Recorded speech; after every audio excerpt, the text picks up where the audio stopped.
there. Welcome to the Cloud Security Podcast by Google. Thanks for joining us on an off-cycle midweek episode. Your hosts here are kind of myself, Timothy Peacock, the Senior PM for Risk Analytics and Threat in Google SecOps, and Anton Chuvakin, a Reformed Analyst and Senior Staff in Google Cloud's Office of the CISO.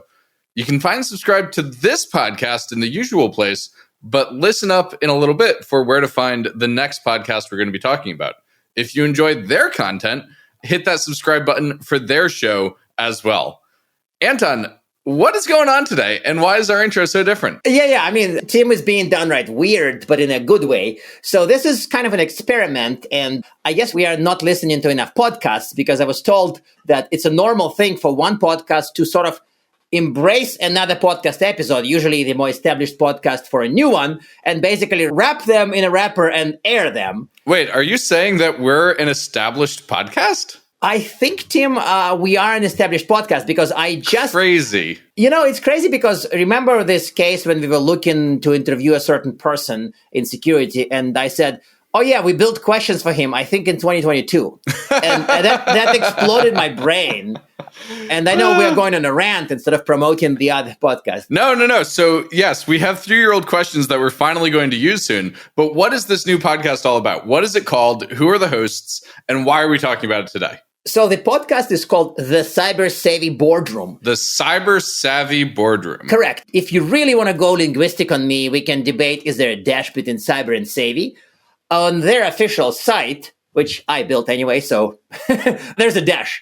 But if you think that they should remove the dash, please write us and we'll remove the dash. I mean, is this one of those, AI hallmarks where it uses too many M dashes? No. Let's not delve into this one. Oh, let's not delve into that. Very good. So what are we talking about in our cyber savvy podcast we're featuring today?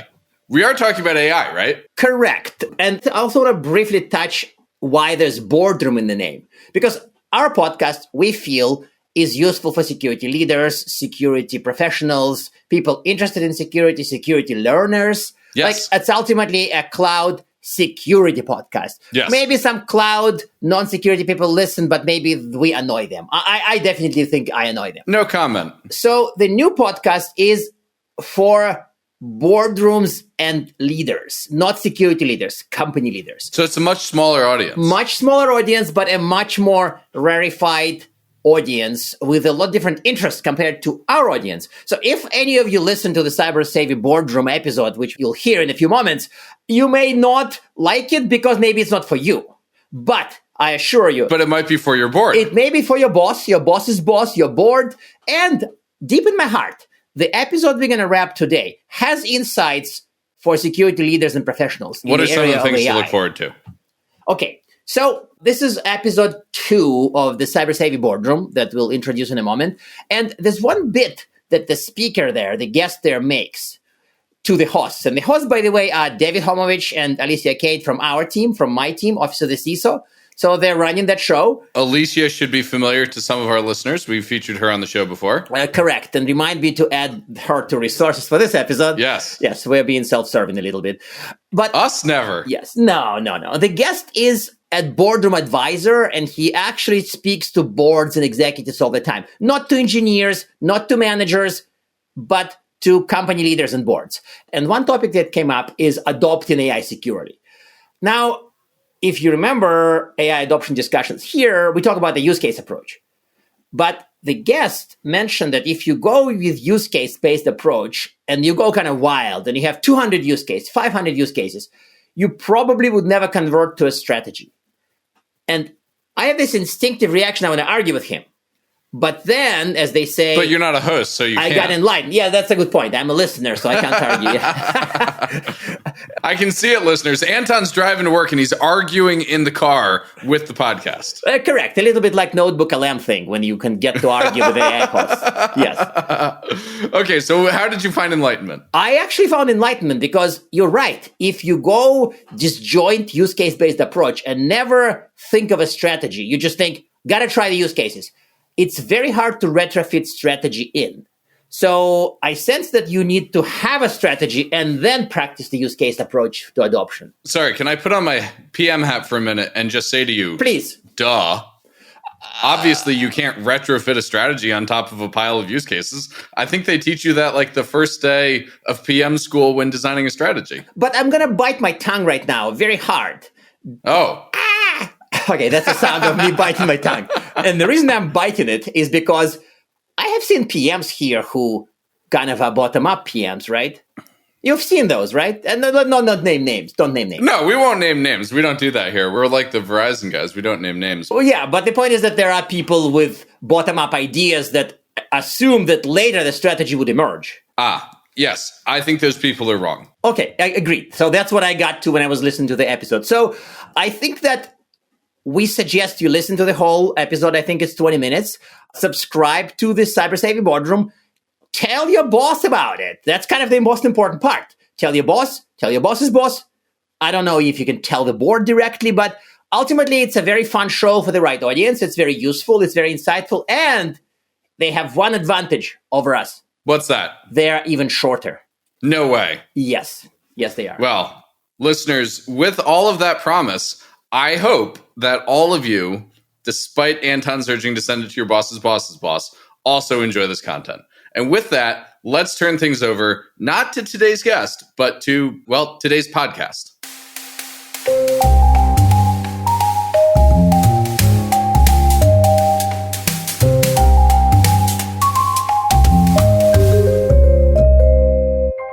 Welcome to the Cyber Savvy Boardroom. Thanks for joining us today.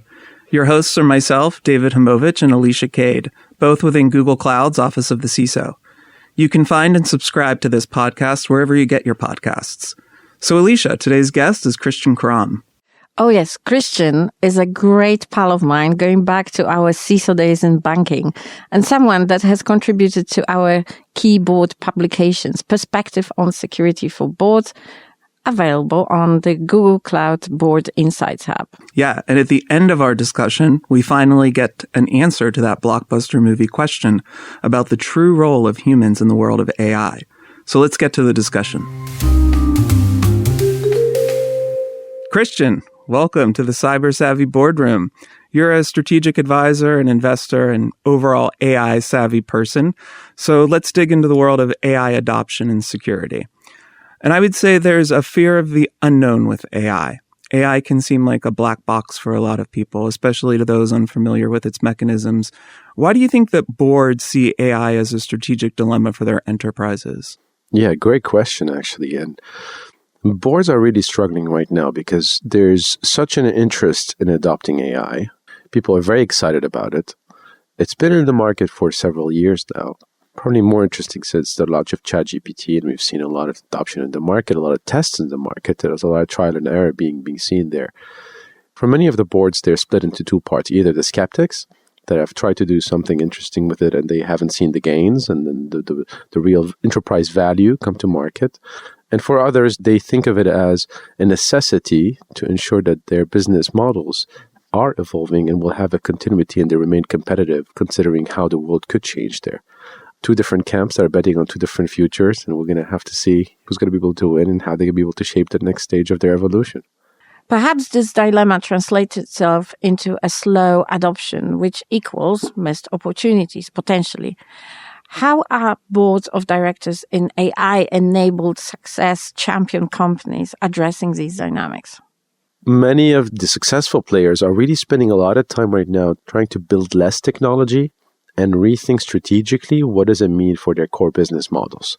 So spending a lot of time with boards right now, we're discussing what are going to be your revenue drivers in 2035. Today, you make a lot of money selling this kind of product or this kind of services, and then things are changing, and effectively, they want to try to catch up and try to predict where AI could be very disruptive and whether they should get on or they could shape a new bandwagon rather than to get on an early bandwagon there.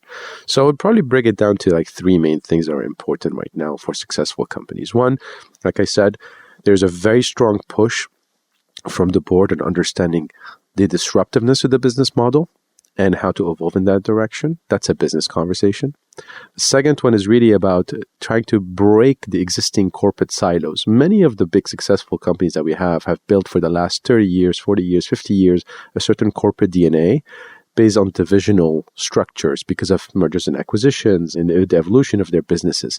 But AI is an opportunity where for it to succeed across the whole organization, it needs to start breaking the silos. And we'll speak about it more about what does it mean from an enterprise technology, enterprise architecture perspective. It's best deployed where you get to see things more, where you get to stitch things together and then deliver the big outcomes.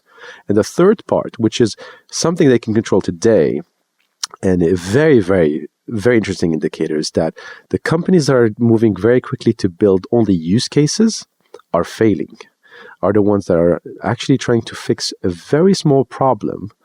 And they end up in this doom loop of building just solutions that are short-term, not scalable. They can do maybe 2 or 10 use cases, but they cannot do 300, 400, 600 and enable the whole workforce. So the advice really for these big successful companies that have done it, that have succeeded, they have been building AI capabilities that they can then federate or build towards many use cases.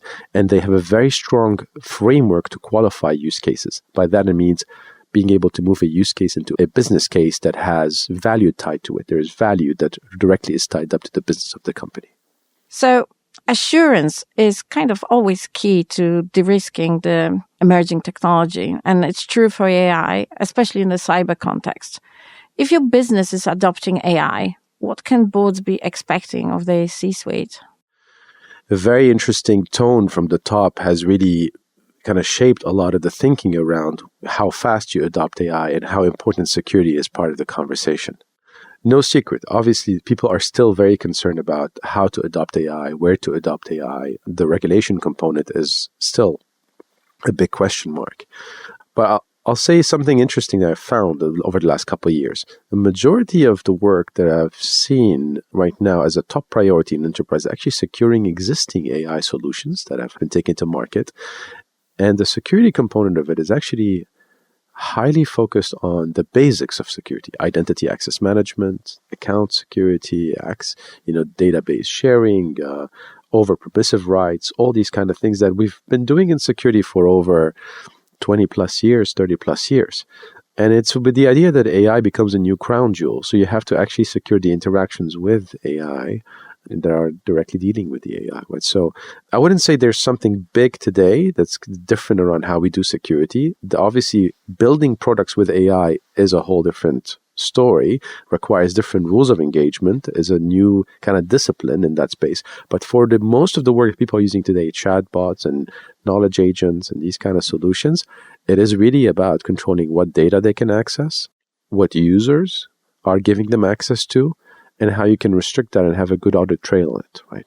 A common story I'll share with you is I was recently working for an oil and gas company, helping them to kind of like understand, how they should securely implement AI. They have discovered that they have contractors that are still connected to some of their file sharing mechanisms. And they deployed an AI solution, one of these commercial ones right now that can allow them to do, chatbot, retrieve the data. And they just realized that this chatbot has now access to private data and passport data of one of their contractors. Supposedly, it shouldn't be no longer there, but it's a classic case of over-permissive access.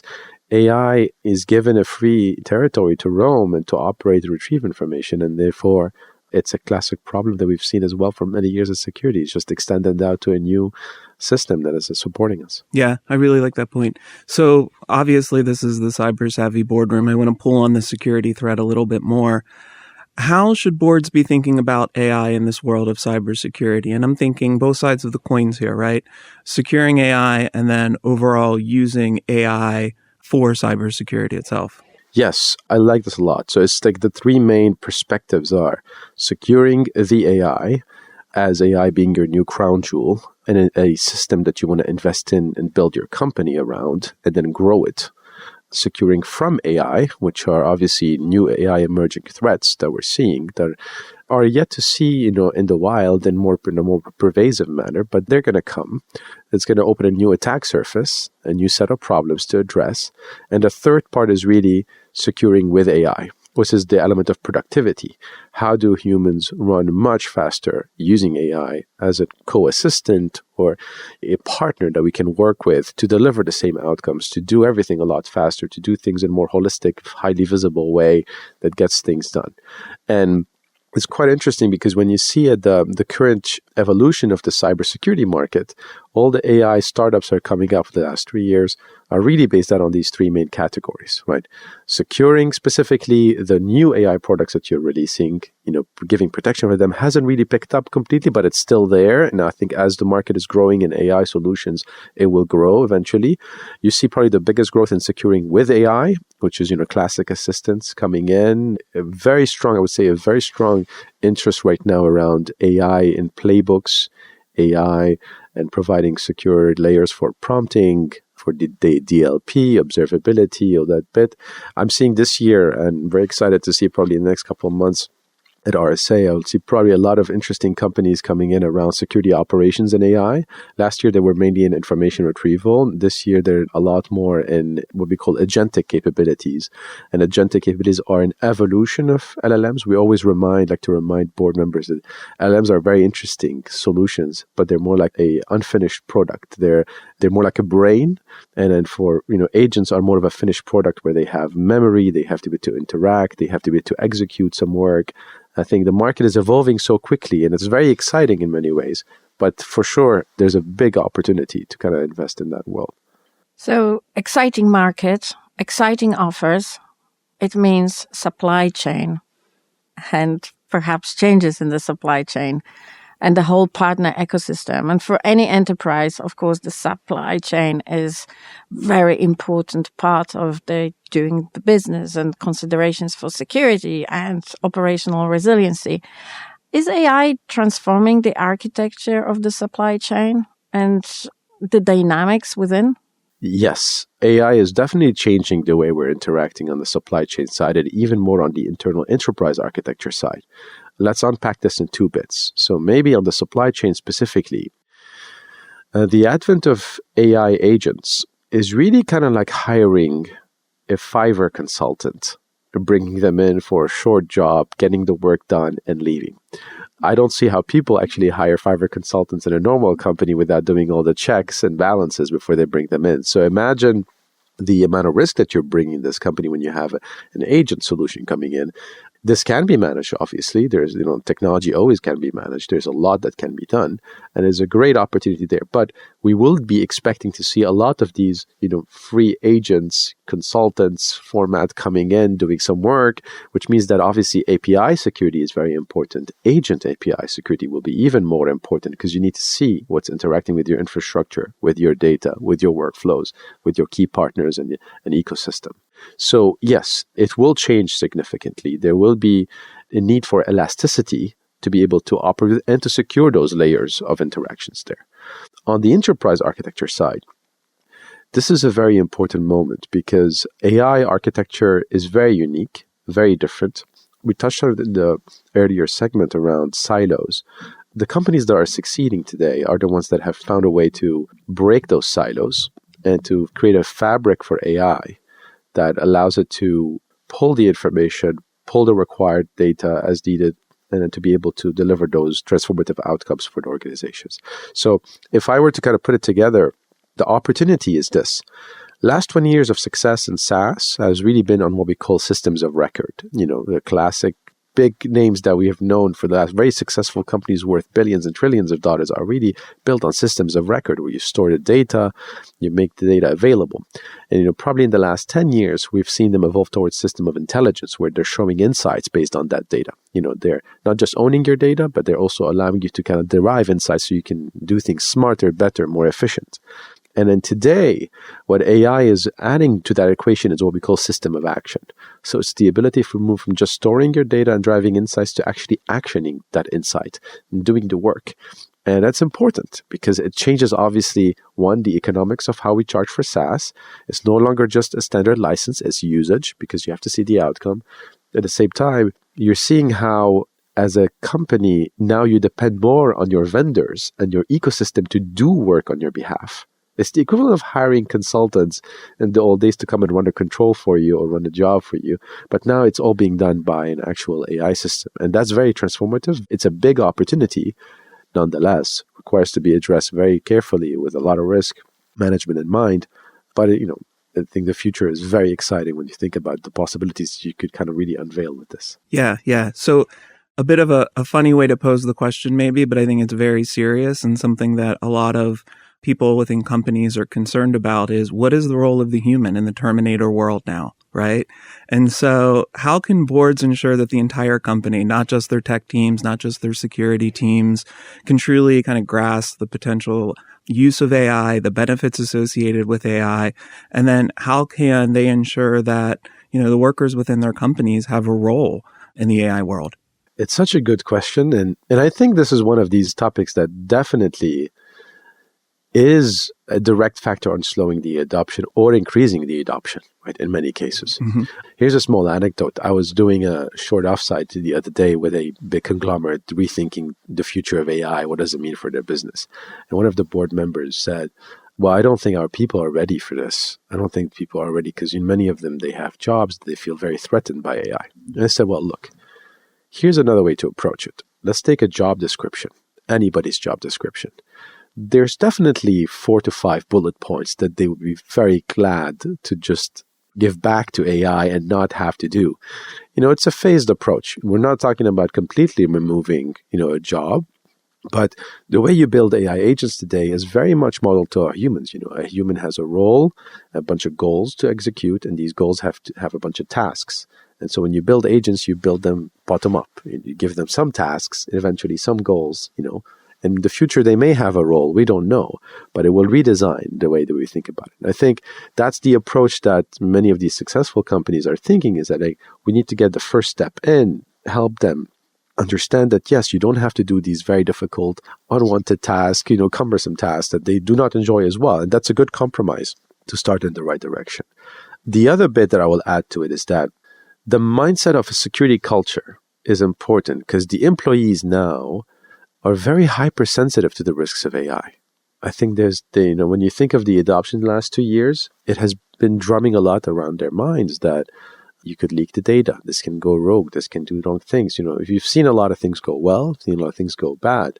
So I think that most of the employees, your overall company, there is this alarming behavior around, working with AI, being around it, which is a good thing in many ways, I think about it, because people are being very responsible on how to deploy it, but also make sure that you're able to talk about controlling the risks. I find this thing very interesting because in some companies, for example, data leakage is no longer a concern around AI, but it's rather around explainability and, reasoning abilities. Where do you use AI and where you shouldn't use AI today, or you should have maybe a different process to do assurance or quality control over it if you decide to use it, versus being stuck in just a data leakage, data exposure component, where obviously today there's already solutions for that on how to handle it, how to deal with it. And the problem is moving so quickly right now as the technology evolves that the market isn't keeping up with what's become kind of standard and can be dealt with quite comfortably. So, Christian, I feel like we could talk about this for hours, but just one final question, and I call it the drop the mic moment. If there is one key action a board listener should take away from this discussion, what is it? I don't know if I can drop the mic, but I can tell you that. Look, I think the most important advice that I have to summarize is board members, incredibly smart individuals. This is an incredible opportunity to be ahead of where AI is going to shape the direction of AI in the market.